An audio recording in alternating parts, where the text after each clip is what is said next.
Budget ಮಂಡನೆ ಆಗ್ತಿದ್ದಂತೆ ಸೆನ್ಸೆಕ್ಸ್ ಭಾರಿ ಕುಸಿತವನ್ನು ಕಂಡಿದೆ, ದಾಖಲೆಯ ಕುಸಿತವನ್ನು ಕಂಡಿದೆ. ಈ ಸೆನ್ಸೆಕ್ಸ್ ದಾಖಲೆಯ ಕುಸಿತಕ್ಕೆ STTನೇ ಕಾರಣ ಅಂತ ಈಗ ವಿಮರ್ಶೆ ಮಾಡಲಾಗ್ತಾ ಇದೆ.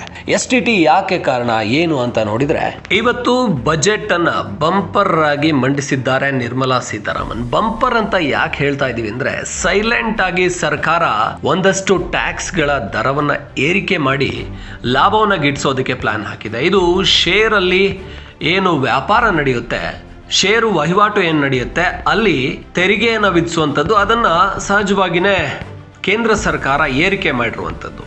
ಈ ಸೆಕ್ಯೂರಿಟಿ ಟ್ರಾನ್ಸಾಕ್ಷನ್ ಟ್ಯಾಕ್ಸ್ ಏನಿದೆ, ಇದನ್ನು ಸಣ್ಣ ಮೊತ್ತದಲ್ಲಿ ಏರಿಕೆ ಮಾಡಿರುವಂಥದ್ದು. ಅಂದರೆ ಹೊಸದಾಗಿರುವಂಥ ಬದಲಾವಣೆ 0.02ನಿಂದ 0.05ಗೆ ಏರಿಕೆ ಮಾಡಲಾಗಿದೆ. ಆದರೆ ಇದರಿಂದ ಸರ್ಕಾರ ಗಳಿಸುವಂತ ಲಾಭ ಬಹಳ ದೊಡ್ಡದು. ಯಾಕೆಂದ್ರೆ ಲಕ್ಷಾಂತರ ಕೋಟಿ ರೂಪಾಯಿಗಳ ವ್ಯವಹಾರ ಷೇರು ಮಾರುಕಟ್ಟೆಯಲ್ಲಿ, ಷೇರು ಖರೀದಿ, ಷೇರು ವ್ಯಾಪಾರದಲ್ಲೇ ಆಗ್ತಾ ಇರುತ್ತೆ. ಇಲ್ಲಿ ಸರ್ಕಾರ ಅತಿಯಾದ ಸ್ಪೆಕ್ಯುಲೇಷನ್ ಅನ್ನು ನಿಯಂತ್ರಿಸೋದು, ಸೊ ಸರ್ಕಾರಕ್ಕೆ ಹೆಚ್ಚು ಆದಾಯ ತರೋದು. ಇಲ್ಲಿ ಹೇಗೆ ಅಂದರೆ, ವ್ಯಾಪಾರದಲ್ಲಿ ಷೇರು ವ್ಯಾಪಾರ, ಷೇರು ಮಾರುಕಟ್ಟೆಯಲ್ಲಿ ಏನು ಅಂತ ಹೇಳಿದರೆ, ಷೇರುಗಳ ಖರೀದಿ ಹಾಗೆ ಷೇರುಗಳ ವ್ಯಾಪಾರ ಮಾಡೋದ್ರಿಂದ ಒಂದಷ್ಟು ಈ ಗ್ಯಾಂಬ್ಲಿಂಗ್ ಥರ ಆಗ್ತಾ ಇರುತ್ತೆ, ಜೂಜಿನ ರೀತಿ ಆಗ್ತಾ ಇರುತ್ತೆ. ಅದನ್ನು ನಿಯಂತ್ರಣ ಮಾಡೋದು ಕೂಡ ಸಾಧ್ಯ ಆಗುತ್ತೆ. ಜೊತೆಗೆ ಸರ್ಕಾರಕ್ಕೆ ಹೆಚ್ಚು ಆದಾಯ ಕೂಡ ಬರುತ್ತೆ.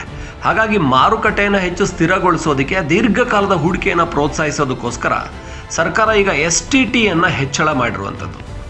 ಇದು ಶೇರ್ಗಳ ಮೇಲಿನ ಖರೀದಿ, ಮಾರಾಟ, ಡೆಲಿವರಿ, ಇದರ ವ್ಯಾಪಾರದ ಮೇಲೆ ಆಗುವಂತಹ ತೆರಿಗೆ. ಹಾಗಾಗಿ ಇಲ್ಲಿ ಬಹಳ ಪ್ರಮುಖ ಅಂತ ಹೇಳಿದರೆ, ಯಾವುದೇ ರೀತಿ ಶೇರು ಇದು ಖರೀದಿ ಆದ ಕೂಡಲೇ, ವ್ಯಾಪಾರ ಆದ ತಕ್ಷಣವೇ ಅದರ ಟ್ಯಾಕ್ಸ್ ಅಲ್ಲಿ ಕಡಿತ ಆಗುತ್ತೆ.